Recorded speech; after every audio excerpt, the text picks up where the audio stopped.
The truth about Saitama's power has finally been revealed after 10 years. A burning question in our community has always been, how strong can Saitama become? What if I told you that it was infinite? He's declared a god amongst men. Goddamn right. Those that are chads and have the notification bell on watched our previous video scaling Saitama's recent display of strength. But after chapter 168, we must create a follow-up because, did you know, Saitama's sneeze alone can kill every single person on Earth?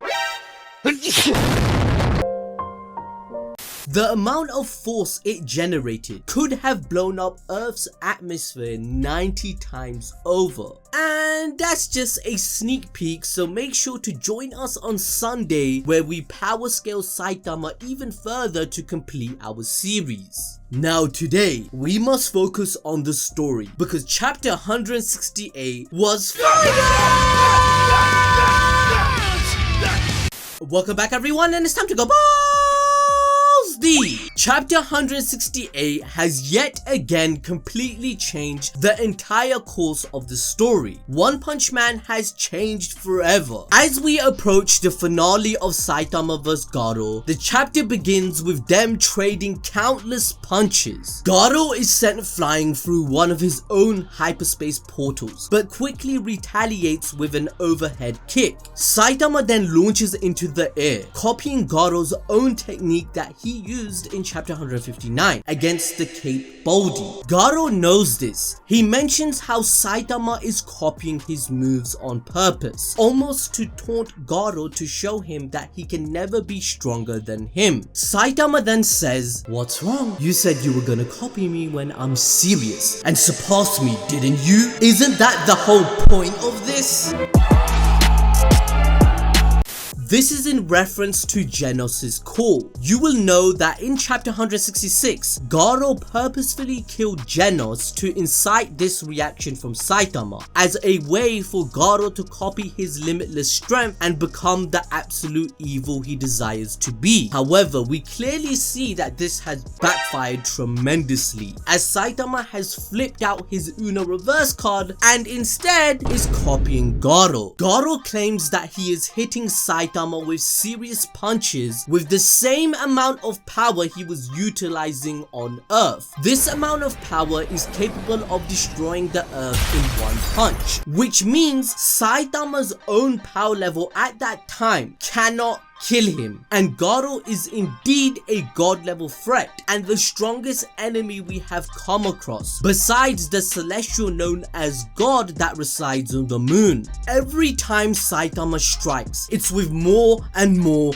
power. Garo begins to visualize the difference between them, where Saitama's power level grows exponentially. Saitama continues to grow, confirming what we have been saying on this channel the whole time. Saitama is limitless. It is stated that his rate of growth suddenly began to soar exponentially due to an upsurge of emotion like none Saitama had ever felt before, and that now the only person to be able to observe Saitama's true growth and actually technically fulfilled his dream as he stated in the last chapter, they're being completely left behind, meaning nobody can measure his strength, which is when we finally see the greatest feat of strength ever, the serious sneeze.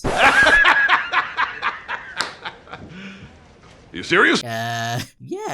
Seriously, this man just blew away Jupiter's layers of gas, exposing its core, a planet which size is 69,911 kilometers. If you paid attention in science class, you must know that Jupiter is a super dense planet. In fact, it's 2.5 times more dense than all of the planets in our solar system combined. So how much energy did Saitama produce through an involuntary sneeze? According to Scott Manley, an astrophysicist and YouTuber who has an asteroid named to honor him, it would take somewhere around this many joules of energy. Yep, that's it. Keep going. Nearly done.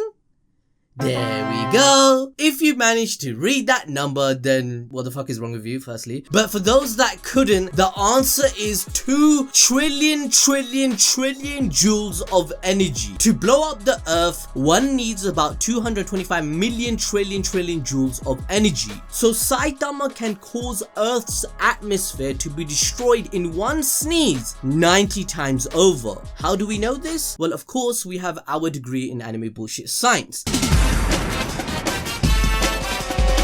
So how do we know this? Well, it's through our degree in anime bullshit science, of course. Now, Saitama survived the sun, and all of us in Europe are trying the same with this bloody heat wave, mate. It's hot out there, ain't it? However, since the sneeze was so OP, you can actually get 15% off this summer One Punch Man t-shirt we created. And there's more anime drip by visiting animedrip.shop. Take a look at it. Personally, I think it's absolutely fire in white and black. It will be displayed on the shelf of this video if you scroll down. So use the code SNEEZE for 15% off for the next 48 hours only. So be quick, it's lit. Anyway, back to chapter 168. Garo says that a being like Saitama should not be allowed to roam free on Earth. But then he laughs and says, well, the same goes for him. Their fight continues as Garo thinks he has finally found the solution to his Saitama-shaped problem, the sun. Yes, that is right. As I mentioned earlier, Garo teleports Saitama to the surface of the sun to leave him there. After all, I don't care how strong you are, nobody can survive the sun. Well, oh wait, no, Saitama can. Hello, motherfucker. Celebrating his victory, it was cut short. Saitama appears behind them, and Garo wonders how the fuck can Saitama catch up so fast, considering he was sent flying in the opposite direction. But Saitama being Saitama, he explains that he farted his way through space to catch up with Garo. Oh my god! It's so stupid. It's so funny. Now, obviously, this makes sense because space has no friction, which means the fart produced a force that allowed him to move in its vacuum, traveling a number of times faster than light. Then, Saitama lands a massive punch, driving Garo back to the surface of the earth in an instant. As Saitama removes his fist from Garo's mangled face, he notices that they are back where the fight began. Accepting defeat, Garo asks Saitama why he isn't killing him, to which Saitama states, compared to people like you with your quick costume changes, or king, I really hate the fact that I'm not cut out for this at all. This is Saitama self-reflecting on why he is a hero. He usually states that he's a hero for fun. It's only a hobby. But because he treats it as such and views it through this lens, he wasn't there on time to save the one person he cares about, Genos. He loves him more than he realizes, and you don't know what you have until you lose it. But at the end of the day, it's because he is a hero that he must fulfill Tareo's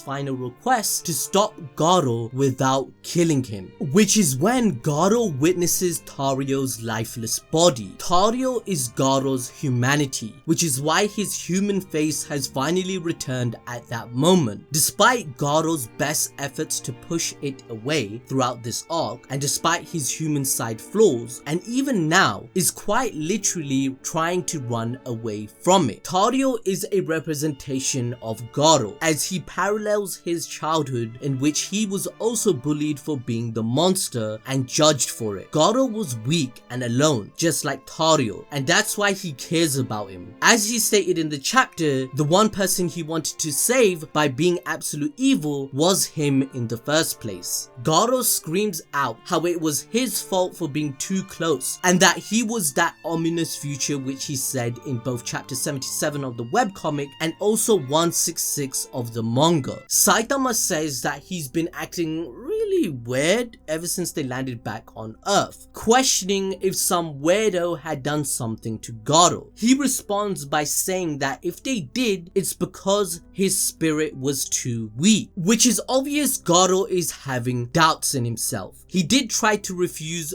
God's offer, but it still happen, albeit seemingly only slightly. God made Garo his avatar, thus subconsciously having an influence over his actions. The story foreshadows once again that Saitama will have to face this celestial god, as his spirit is the strongest of all on Earth. In fact, even when he declared his training regime all the way back in season 1, he mentions how it was about training the human spirit. So indirectly, without even knowing, Saitama has been preparing himself to face this celestial evil god.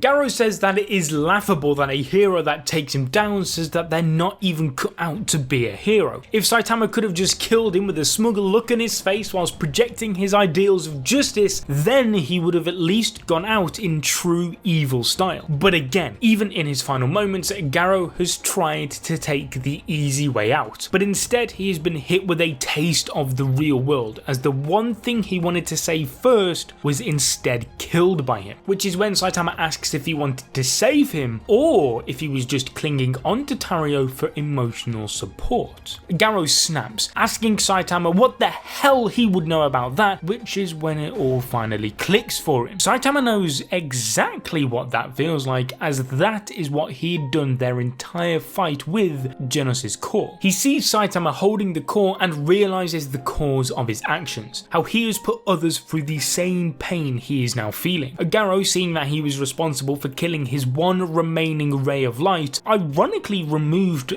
the darkness from within him, which is when he asks Saitama for a favour, to copy his technique and surpass it. Garo expresses how he will pass on the power of the ultimate technique of his fist that he has envisioned after stealing power from God. Remember, after becoming Cosmic Garou thanks to God's blessing, Garo gained knowledge about the ways energy flows throughout the universe and how different types of forces react to any form of stimuli. Saitama agrees to tag along in this last ditch attempt to set things right, as there's nothing else he can really do. He then begins to copy Garo's movements, as Garo straight up confirms that Saitama is literally a god. Oh my god, okay, it's happening! Yeah, that's right. He says that if anybody can master the power of a god without needing help from one, it is Saitama, which again only further builds up to the final clash of the series, where Saitama will face off against the celestial being called God. However, God himself is having none of it. He proclaims that he is taking back the power he bestowed upon Garo, and this time even Saitama can hear him. As remember, in chapter 139, Saitama touched God's cube, meaning that he has a direct link to him for contact. Anyway, as God begins to strip Garo of his power, Garo starts to turn into salt, which is very symbolic as it parallels the story of Sodom and Gomorrah, as the people that disobeyed God's orders were turned to pillars of salt. However, before Garo completely perished, both he and Saitama imagined their own inner universes, particles and antiparticles, generated in pairs due to Garo's intense cosmic rays. As each subatomic particle began moving in opposite directions, they began imitating each other. Once all of Saitama's subatomic particles had done this, he travelled back in time. Which, may I add, we predicted, kinda. Rewind time. According to the theory of spatial relativity, nothing can travel faster than the speed of light. However, if something were to go above that speed, it would go backwards in time. Now, this is Saitama, the most OP broken hero there is and ever has been. If anyone is capable of turning the anime bullshit dial up to the next level, it's him. Alright, I get it, okay? Yes, I wasn't 100% correct, but we mentioned that time travel will be involved to save everyone from dying, and voila! See, this is why the notification bell is so important. You may think it's a shameless plug, but it's not. Anyway, Garo then tells Saitama that if anyone can defeat that ominous future this time, it is him, which is when Cosmic Garou crumbles away, dying at the hands of God. As Saitama begins travelling back in time, he reflects on their battle, realising that Garo's martial arts was in fact awesome, which is when he comes to the key moment where Garo declares himself as disaster level god. This is when Saitama realizes what he must do as he swings a punch at that memory, bringing us back to Garo standing in front of all of the S-class heroes. However, this time, before he can finish thanking God for blessing him, Saitama lands a big ol' punch. Using the heightened power that Saitama achieved in his battle on Jupiter's moon, he instantly one-shots Garo, which results in reversal of causality. Now, this term makes a lot of sense given the situation at hand, as reverse causality is an actual thing, where usually this terminology is used to describe the direction of correlation from cause and effect. A simple example is Genos dying caused Saitama to tap into his limitless potential, the cause being Genos dying and the effect being Saitama's limitless power. A reverse causation would be Saitama being limitless is what caused Garo to kill Genos. But leaving this understanding aside, another way of looking at this in a scientific way is where limitless Saitama was able to travel back to a point in time before the cause of his limitlessness. We see this play out by future Saitama punching past Garo before he killed Genos. That caused this very effect from happening. This is a loop and a circle of events. This is reverse causation. The important thing to remember about all of this is that everyone was going to die, but now they're all back to life, including Genos. After finally defeating the hero hunter Garo, the Saitama of the future and the Saitama of the present reconnect to stop any kind of time paradox. This results in the memories of the future Saitama being completely wiped, as we see Saitama questioning how he ended up in a new location, as the last thing that he remembered was being hit by Garo's gamma ray burst. Which, by the way, quick side note, still happened in this timeline, therefore everyone should still have some kind of radiation poisoning, or at least a small degree of Garo's cosmic radiation poisoning, which will likely result in the demand of the Neo-Heroes, who appear in the webcomic to replace the Hero Association. The thematic story regarding what makes a hero will continue, and this is why the writing has been so goddamn good thus far. Saitama questioned his heroic stature, and in the webcomic the next arc explores this very aspect with a Mai Mask witnessing Saitama's power defeating Garo. A Mai Mask exposes the superficial views of society and how they treat others who are ugly, continuing the message that Garo portrayed. So this will explore Saitama's character even further and deconstruct the hero society in One Punch Man. Furthermore, Blast and his team of Avengers have either A. remembered all of the events because they went into another dimension discussing their plans like they were in chapter 164, or B. their events also got rewinded and they no longer know the truth either. Personally, we'd like it to be A because that would make more sense, and it's more funny for Blast to know that Saitama is the hero that they need against God, as that is his lifelong mission since the very beginning. Moving on though, Saitama is left confused as he's holding his best friend's core, questioning if Genos is dead. However, as we all know, he survived, as Genos then comes flying in out of nowhere, headbutting his sensei to cover up his other caped baldy, if you know what I mean. Now in the webcomic, because everyone witnessed Saitama's power, they rank him up to A, and by the looks of it, this trend will only continue in the manga. Now, I know you're all excited after that goddamn brilliant chapter, so I think that you should go and watch our video regarding Blast's mission, which is on your screen right now. Because as you've just heard, One Punch Man is going to result in a clash of gods, and Saitama's at the centre of it.